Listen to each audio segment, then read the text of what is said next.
대담한 대담 시작을 하겠습니다. 오늘은 SK 하이닉스 기업 가치에 대한 평가 도움을 드릴 거고요. 조호진 타큐뉴스 대표 함께하고 계십니다. 어서 오세요. 예, 안녕하세요. 네.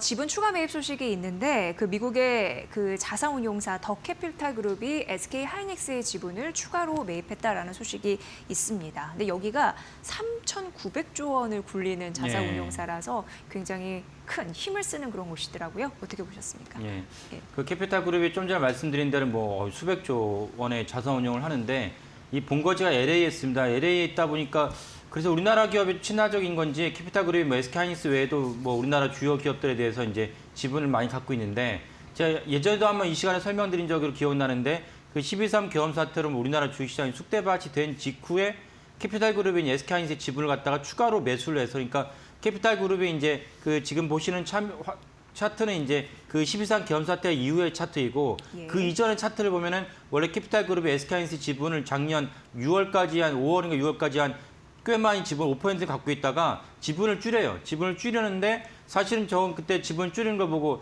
아니 SK 하이닉스 주가가 더 갈 것 같은데 왜 지분을 왜 줄이지? 그런데 그때가 정확하게 SK 하이닉스 고점이었어요. 23만 원이었다가 캐피탈 그룹 SK 하이닉스 지분을 줄이면서 SK 하이닉스도 지분도 작년 하반기에 되게 안 좋았죠. 안 좋아서 계속 이제 내리막길을 걷다가 뭐 일시적으로 뭐 17만 원까지 가기도 했었습니다.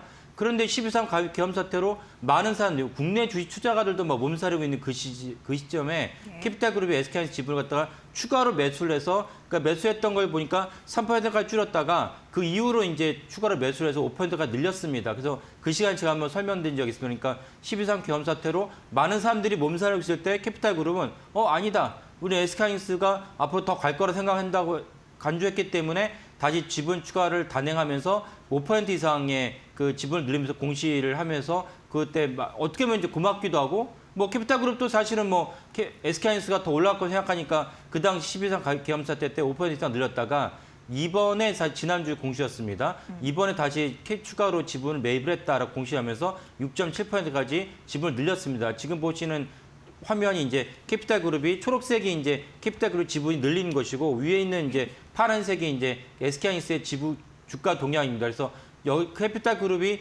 SK 하이닉스의 지분을 늘리는 것과 동시에 SK 하이닉스 주가도 같이 올라갔다. 그러니까 12.3 계엄 사태 때 많은 종목들이 떨어졌는데 SK 하이닉스도 떨어졌다가 사실은 이제 그 주가가 이제 그 우상향했던 것의 큰 원동력이 캐피탈 그룹이었다는 것을 우리 공시로 알 수가 있었습니다. 추가로 지분을 취득했다는 건 당연히 괜찮게 생각했기 때문에 샀던 거겠죠. 그렇죠. 그렇다면 예, 예. SK 하이닉스의 미래를 긍정적으로 바라본 거다라고 예. 생각을 할 수밖에 없는 것 같아요. 예, 예. 어떤 부분이 있었을까요? 그래서 이제 그런 부분에서 우리가 또 하나 짚어볼 부분이 무엇이냐면은 그러니까 12.3 계엄 사태 제가 말씀드렸고 그다음에 1월 27일 이제 딥시크가 이제 그 처음에 이제 그 미국의 주요 언론에서 보도를 하면서 그래서 제가 몇 번 말씀드렸지만 딥시크는 사실 관계된 그 개발자들이나 AI 그 분야에 있는 사람들은 작년 하반기부터 알고 있었어요. 하반기에 어떻게 알고 있었냐? 깃허브라고 해서 많은 개발자들이 자기가 코딩한 걸 갖다 올리고 그 코딩한 걸 또 서로 보기도 하고 또 어떤 거는 이제 무료로 볼 수 있도록 그러니까 일종의 오픈 소스처럼 이제 하는 영역이 그 깃허브인데 깃허브는 사실은 이쪽 개발자들에게는 수십 년간 다 잘 알려진 분야인데 마이크로소프트가 이제 깃허브를 인수를 했어요. 인수를 하면서 더 이제 그 영향력이 확대됐는데 깃허브에 사실은 딥시크가 자기들 무슨 일을 하고 있고 거기에 대한 코딩을 올려놨어요. 올려놨으니까 해당 분야에 있던 개발자들은 다 알고 있었어요. 딥시크라는 중국 회사가 있는데 뭔가를 열심히 하고 있는 것 같아 라고 알려졌기 때문에 사실은 이제 그 이쪽 분야를 알고 있었지만 일반인들은 몰랐던 그래서 네. 그 미국의 유수 언론이 1월 27일 날 딥시크에 대해서 처음에 소개를 하면서 가성비 불과 80억을 갖고 적어도 온디바이스, 스마트폰이나 노트북에서는 생성형 AI, 챗GPT 못지않은 성능을 구현하더라. 이러면서 이제 엔비디아 주가가 그때 이제 시총 1위 기업이었는데 엔비디아 주가가 이제 당일날 이제 18% 가량 폭락을 했습니다.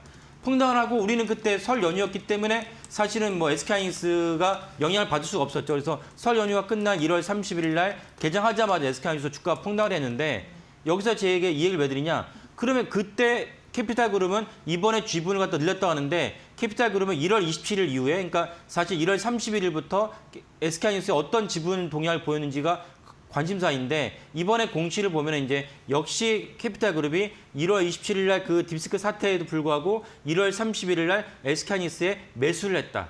매수를 했다는 것은 아까 말씀드린 대로 사실은 이제 딥시크의 영향력이 그 과대 포장됐다. 그러니까 그 정도는 캐피탈그룹에 파악을 한 다음에 사실은 SK하이닉스에 추가로 이제 지분 매수를 했다는 것을 우리가 알 수 있습니다. 그러니까 날짜도 나오기 때문에 공시의 날짜도 나오거든요. 뭐 너무나 많은 법인에서 해외 법인에서 막 매수 매도를 하다 보니까 뭐 일일이 보기가 좀 어렵긴 하지만은 그거는 저희 회사 같은 AI 회사가 그걸 갖다 추려가지고 최종적인 결과물 아까 보여드린 차트로 보여드린 것이고 그거 아니어도 하나하나 그러니까 1월 31일 날 어떻게 했는지 거래를 파악할 수 있으니까 파악을 해보면 아까 말씀드린 대로 딥시크에도 불구하고 캐피탈그룹은 SK하이닉스에서 우호적인 낙관적인 전망을 멈추지 않았다. 그래서 이제 사실은 이번에 추가로 이제 매수를 단행했다라고 보시는 것이 타당하겠습니다. 네, 딥시크의 이슈도 있었습니다. 여기 최대 강점이 이제 가성비인데 예, 예. 실제로 이렇게 대단하지 않네 이런 걸 좀 확인한 그렇습니다. 그런 흐름도 예. 있고요. 어찌됐건 이번은 이제 더 캐피탈 그룹이 SK하이닉스의 지분을 추가로 매입한 건데 기존 빅테크들도 좀 동일한 입장으로 생각하면은 괜찮겠을까요? 왜냐하면 그 동안에 좀 빠졌다가 주가가 회복되는 과정에 지금 있는 상황이거든요. 그렇죠. 예, 그래서 예. 이제 뭐 이번을 겪으면 사실 제가 예전에 이제 한번 말씀드렸는데 그 애플이 작년 5월에 개발자들 한번 열었는데 그때도 사실은 이제 제가 볼 때는 개발자에 대해서 애플이 발표한 게 나쁘지 않았어요. 나쁘지 않은데 불구하고 월가에서 이제 애플의 주가를 떨어뜨렸거든요. 그러니까 매도를 했는데 그 다음날 하루 지나서 애플의 주가 올라갔어요. 그 말은 무엇이냐면은 사실은 월가가 이 생성형 AI나 이 그 빅테크에 대한 기술적인 이해도가 낮다라고 보시면 되겠습니다. 그래서 이번에도 역시 딥시크가 나왔는데 무더기로 막 엄청나게 떨어뜨렸는데 좀 하루 이틀 지나고 나니까 야, 그 정도가 아니었어라는 이제 인식이 퍼지면서 엔비디아 주가 올라갔습니다. 그래서 엔비디아 주가는 이제 그 금요일까지도 엔비디아 주가는 올라갔습니다. 그 말은 뭐냐면은 엔비디아 주가도 많이 회복이 됐는데 역시 동일하게 아까 말씀드린 그런 어떤 맥락으로 이해하시면 되겠고 또 하나 어떤 맥락이 중요하냐면은 그러면 이제 엔비디아의 주요 고객인 예를 들면 마이크로소프트가 이제 엔비디아 전체의 한 18% 정도 차지합니다. 그리고 이제 마이크로소프트 그다음에 구글은 이제 엔비디아의 경쟁자이기도 합니다. 왜냐하면 구글도 텐서 프로세서라는 하는 별도 칩을 또 개발을 해서 일부를 또 쓰고 있어요. 하지만 역시 구글도 자기네 텐서 칩 프로세서보다는 이제 엔비디아의 H100과 B100이 또 월등히 좋다라고 맥락에서 또 엔비디아의 칩을 갖다가 대량으로 구매를 해요.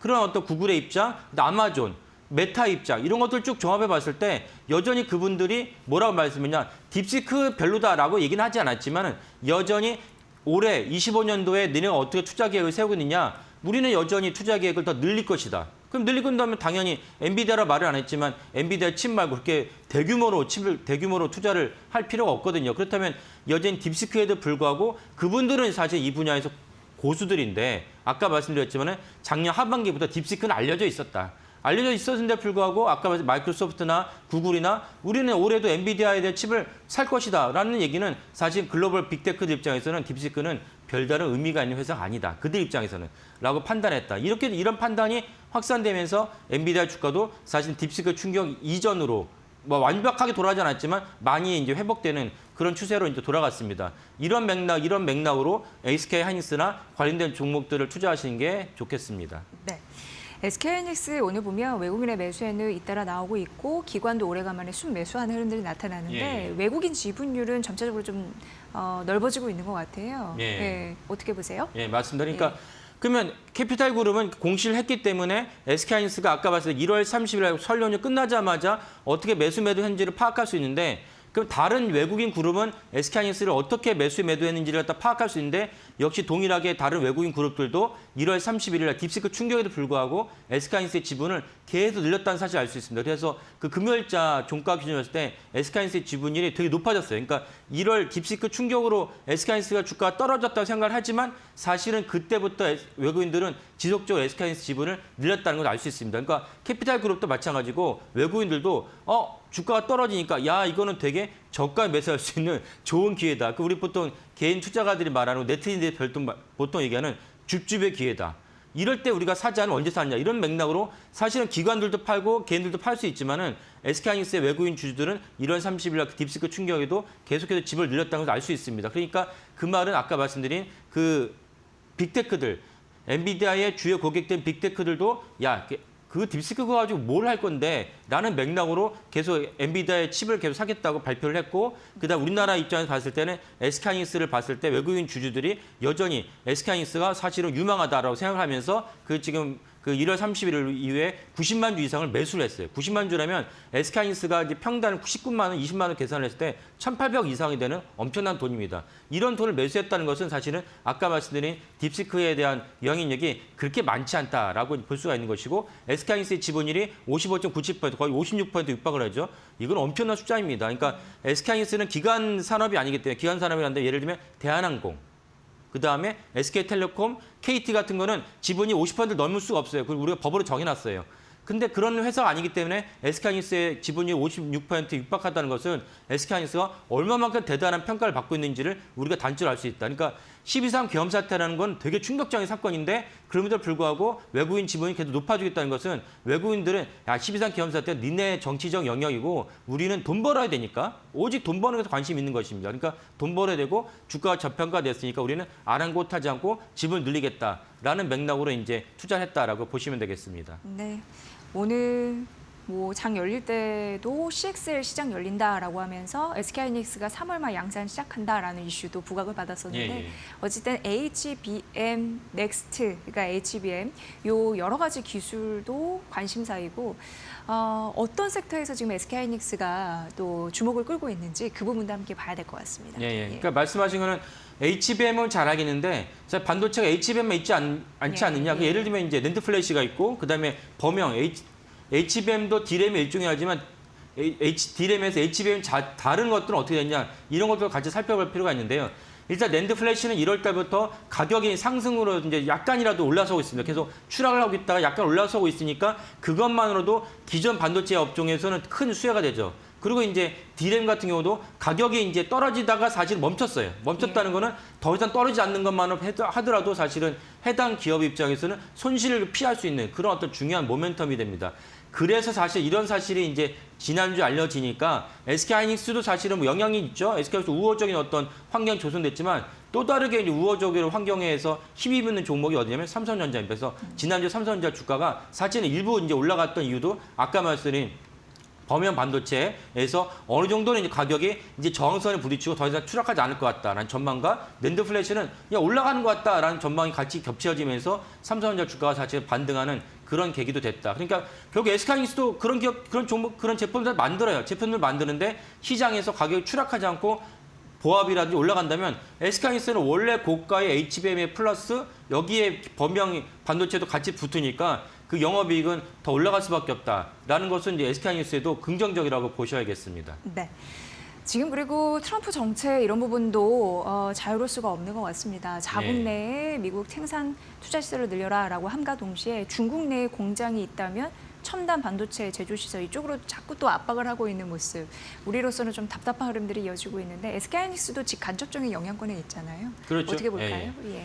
그러니까 결국 트럼프 대통령의 정책은 이제 크게는 이제 관세라는 건 이제 미국의 자국의 공장을 유치하려고 그러는데 이제 온쇼어라고 하죠. 오픈은 이제 밖에 나갔던 거를 자국으로 더 온쇼어인데 그걸 바이든 대통령 어떤 식으로 이제 유도를 했냐면은 당근을 줬어요. 야, 우리나라의 반도체 공장을 지어주면 내가 인센티브를 줄게. 그래서 삼성전자 같은 경우 뭐 7조, 8조 정도의 인센티브를 받아야 되는데 지금 받을 수 있을지 모르겠습니다. 그 트럼프 대통령 입장에서는 야, 그건 전임 자격이 내가 한 일이 아니잖아. 이런 입장이에요. 지금 상무부 장관은 그렇게 워딩을 했어요.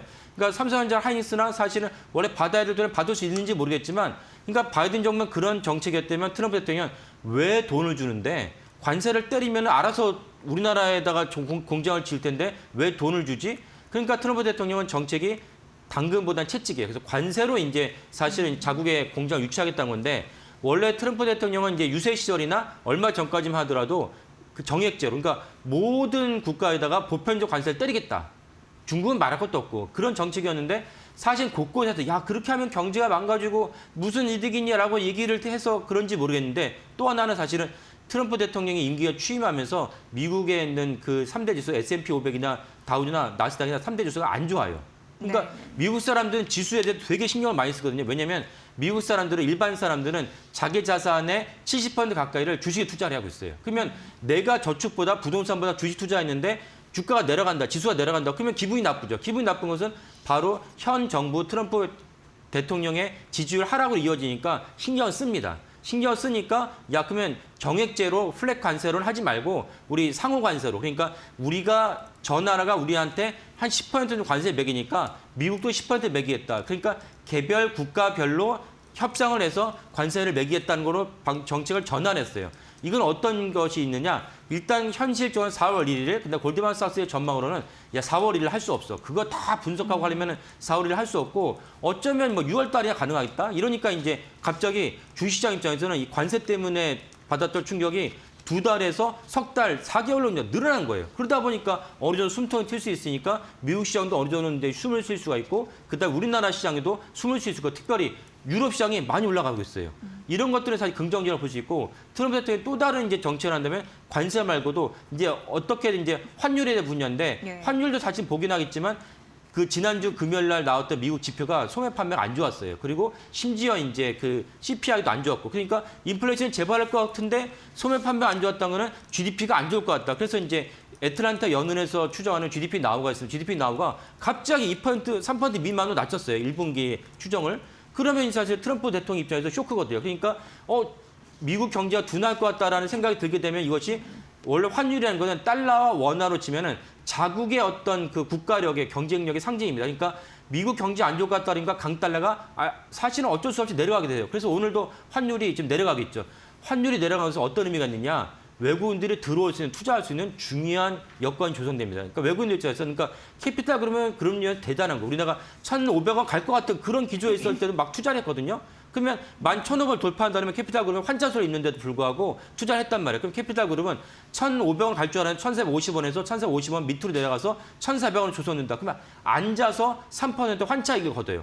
이런 것들을 외국인들이 다 점검하면서 트럼프 대통령이 펼쳤던 정책으로 말미암아서 강달러가 수그러들고 약달러 된다. 그러면 원화 환율이 내려가니까 외국인들은 투자할 수 있는 여건이 조성됐다. 이런 맥락에서 우리나라가 이제 코스피가 좋아지고 그리고 SK하이닉스가 오늘도 주가가 올라간 이후에 중요한 어떤 여건을 마련했다. 이렇게 해석을 합니다. 네, SK하이닉스 가치평가에 대해서 오늘 다각도로 분석을 잘 해주셨습니다. 조호진 타큐뉴스 대표와 함께 대담한 대담 진행했습니다. 눈여겨보고 있을게요. 잘 들었습니다. 네, 감사합니다.